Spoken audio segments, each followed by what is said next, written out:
दुरूद शरीफ पाठ करले लाभ की ये हदीस पाक मुस्लिम शरीफेर मध्य आछे कि बोललाम मुस्लिम शरीफेर मर्यादा कि जानेन बुखारी शरीफेर परे जार स्थान सबचेये बड़ सही एवं मूल्यवान आलेम उलामादेर काछे श्रेष्ठ किताब होच्छे सखाना जाके सियासत्तार किताब बोले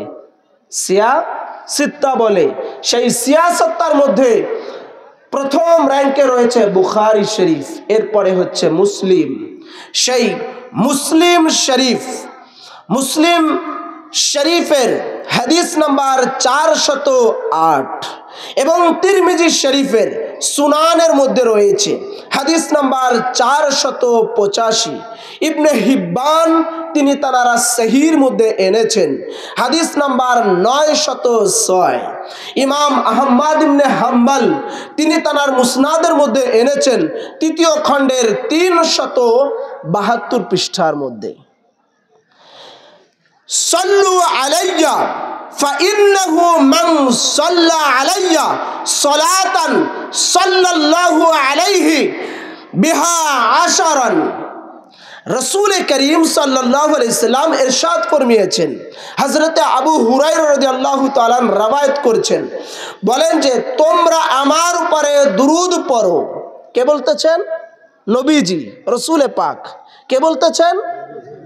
একটু নামটা জোরে করে বলা যাবে না রাসূল পাকের নাম নিতে কৃপণতা করতেছেন কে বলেছেন আপনার আমার নবী দয়াল নবী নূরের নবী रहमते दो जहां रहमतुल लिल आलामीन বলতেছেন सल्लु अलैया যে তোমরা আমার উপরে দুরূদ শরীফ পাঠ করো কারণ এবার বলতেছেন ফাইন্নাহু এই জন্য মান সাল্লা আলাইয়া যে ব্যক্তি আমার উপরে একবার দুরূদ শরীফ পাঠ করবে কয়বার একবার রাসূল পাকের উপরে দুরূদ শরীফ পাঠ করবে সালাওয়াত পাঠ করবে সাল্লাল্লাহু আলাইহি বিহা আশারা তার উপরে 10 বার রহমত আল্লাহ পাক নাজিল করে সুবহানাল্লাহ নবীর উপরে একবার যদি কেউ দুরূদ শরীফ পাঠ করে আল্লাহ পাক তার উপরে কয়বার রহমত নাজিল করেন